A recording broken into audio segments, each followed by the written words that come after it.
Hello and welcome to the Global Dialogue for Justice Year 7. This is Dr. Merj Hemp, your American scholar on the move, welcoming you here from the happiest country on earth, Finland. And today we have a special presentation to discuss the most pressing issues happening in the world, and we'll cover a variety of issues, particularly what's taking center stage and that in this part of the world. And it is an honor and a great pleasure to welcome for the first time here at the Global Dialogue for Justice to share his insights about some of the most crucial events in this part of the world. And he's actually from the neck of the woods, from Finland. Please welcome Okko Kauhanen. Okko, thank you very much for joining me here at the Global Dialogue for Justice. Thank you very much. I'm happy to join.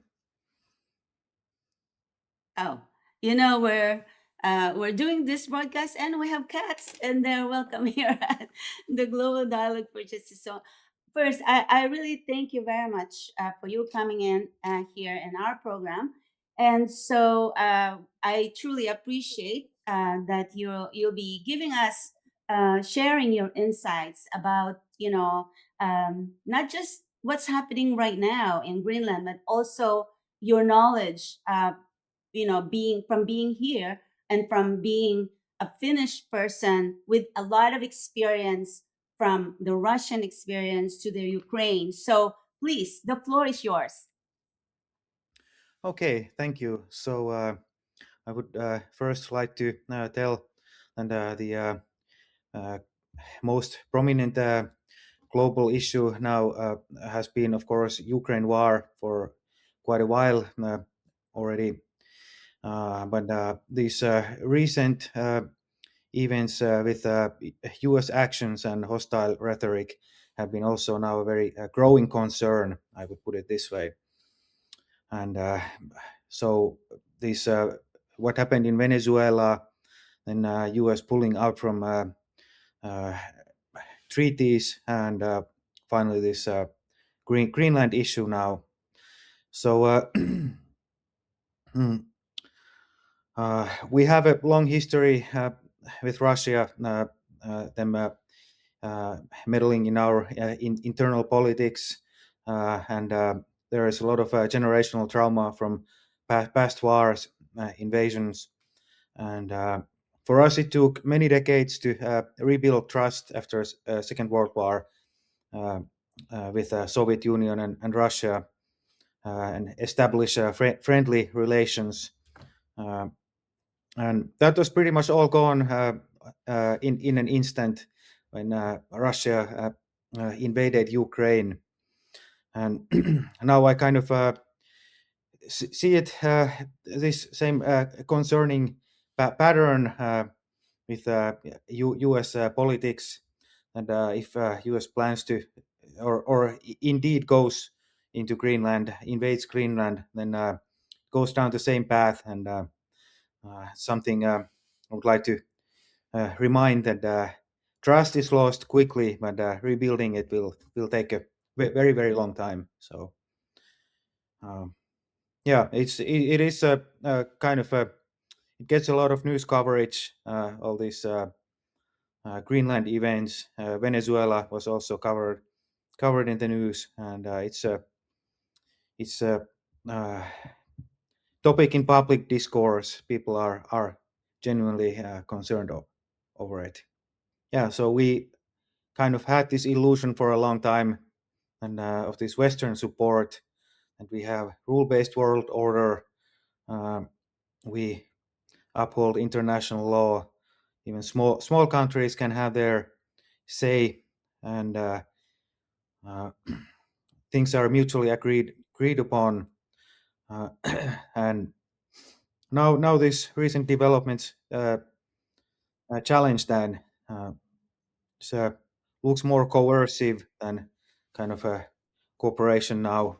And I think it's for allies to have this, the conflict and the impending the threats of invasion. I mean, I think it keeps a fresh memory in the people, not just in in Denmark or Sweden, Norway, but here also in Finland. And I'm wondering, what the Finnish people are thinking in general, because your president has said, made a statement of course, support for Denmark and for for Greenland, and also his support for the EU countries.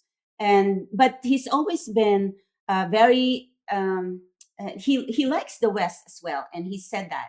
So it's a very interesting, trying to balance this relationship and this conversation. So what do you think? What do you think about it? Well, we have a kind of, in this sense, also a long history, kind of balancing on a very narrow path when dealing with Soviet Union. It was always kind of uh, like on the one hand, kind of ensuring that we preserve our national interests and our own politics. Uh, but then again, also kind of like um, being diplomatic, you could say. And I think Stubb is doing quite a good job in that. And uh, he's kind of he's diplomatic. He's a good speaker, and he's kind of established good relations, personal relations, you could say, with heads of states. So he's kind of like he's the right man to for that job. I think that's kind of the consensus here, pretty much. People people view our president in a very positive light that way, positive, positively.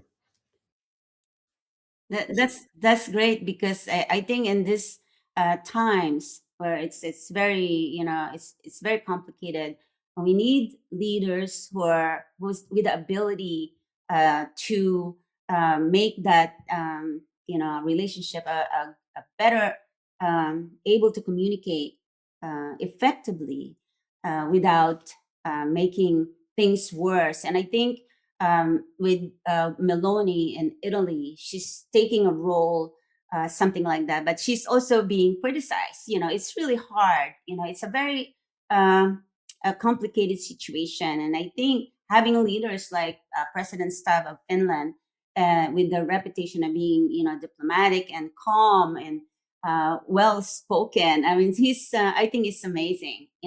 As you know, I've been in Finland for almost 2 years, and I've experienced nothing but great things here. I mean, it's truly, I love this place. And I was going to ask you, in case of extreme, escalation of things, and we hope that nothing happened, do you think there will be an effect or consequences to, like, for example, there's a report in my country that 75% of Americans are not in favor of this, invasion of Greenland. And so I'm just wondering, do you think that there will be some consequences for us here, innocent people who love this country, that are living our lives? Do you think you see anything that could change? Well, I certainly see that it can somehow reflect on everyday life in terms of the economy going further down. We're already facing domestic issues with a high unemployment rate, and uh, it is concerning to see these tariffs come to action, like at the moment's notice, like this. And there's, of course, it's in the news. There is a discussion now about European Union, these retaliatory measures. They have something called an anti-coercion instrument, which they could use to prevent U.S. companies from entering European markets, tech companies, for example. And there were some other means also, and quite large retaliatory tariffs also would be coming. So it's really not in anyone's interest what is happening here. So de-escalation and diplomacy would really be needed soon. So that's what everyone is hoping for. And I think that is very important because, we are innocent people that are, going to be affected by the decisions like this. And sometimes, it's there's nothing we can do with this. We put them in office, like for example in America. Sometimes innocent Americans are also being blamed because we have these politicians that are making decisions that is not in line with what the majority. So there's nothing for us. We have to wait and see what's going to happen, and at the same time, there is a part of me that want American people to stand up and and speak up for what is right, what is just, because so many people are affected by this, not just the one in inside and outside of America, and so it's a very challenging thing. So if you were going to advise, m- give any kind of advice, what kind of resolution first, the most important thing that we could do to de-escalate this situation? Well, we need, of course, this public discourse is important, and that it gets attention, and we need leaders like Stubb, for example, who can hopefully come to some kind of like mm, solution together. Let's say if that is possible in this situation, and it's something now I guess we'll for time being just need to wait and see how it develops. It's also one side of it is that these actions, tariffs, and threats have been also erratic and like at the moment's notice. So we don't really know even what is coming around the corner. So we are in a very tense situation with this, and there's always a development. Like you said, it changes very quickly, and we are hoping that it will change for the best. And like you said, we need leaders like President Alex Tav of Finland, and we're hoping that other countries will have that level, the level-headedness that he has, and the calmness and the ability to that want to make to get things done in a way that is not it's going to cause more anger or hatred or anything like that. So I think it's very important that we have leaders like him, but he is very rare, as you know.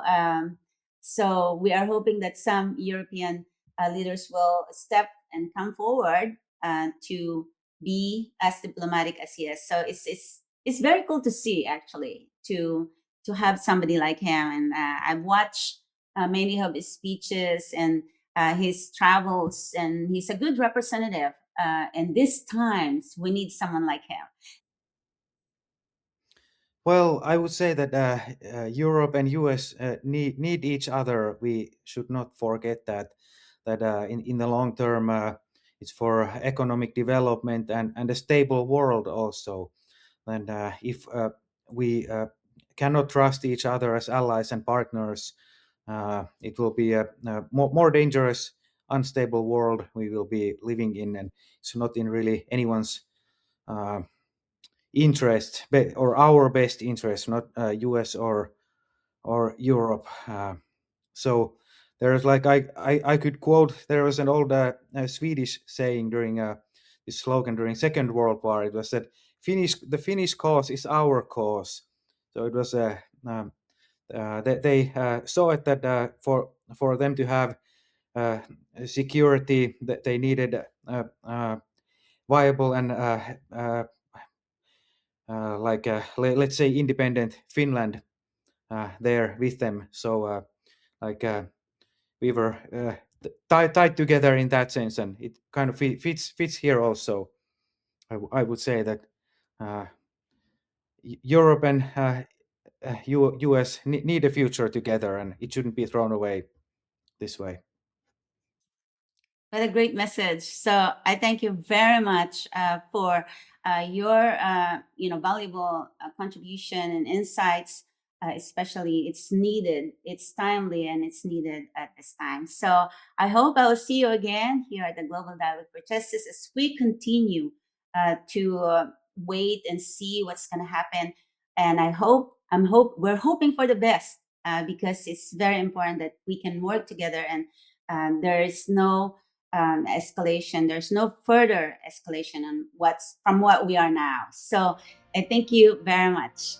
We will see you again very soon. And if you have a question and feedback and inquiry about this presentation, please message us at scholarswork@pm.me, and I will see you soon. Thank you.